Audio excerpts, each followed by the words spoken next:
এক বিকেলে বিড়াল দেখল ডাইনিং টেবিলের ওপর একটা মচমচে বিস্কুট রাখা। বিড়াল যেই না থাবা বাড়াতে যাবে অমনি দেখল টেবিলের অন্য পাশ দিয়ে চুপি চুপি উঁকি দিচ্ছে ইঁদুর।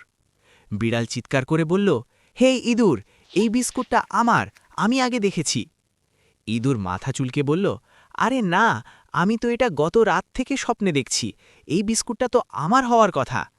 তারপর বিড়াল আর ইঁদুর দুজন মিলে বিস্কুটটা নিয়ে টানাটানি শুরু করল। বিড়াল টানে একদিকে, ইঁদুর টানে অন্যদিকে। হঠাৎ কড়মড়, বিস্কুটটা ঠিক মাঝখান থেকে সমান দুই ভাগে ভেঙে গেল। বিড়াল আর ইঁদুর অবাক হয়ে একে অপরের দিকে তাকালো, তারপর হাসতে লাগলো।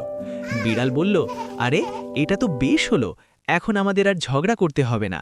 ইঁদুর খুশি হয়ে বলল, অর্ধেক তোমার, অর্ধেক আমার। তারপর বিড়াল আর ইঁদুর মিলে আনন্দ করে বিস্কুট খেতে লাগলো। ভিডিও ভালো লাগলে লাইক দাও।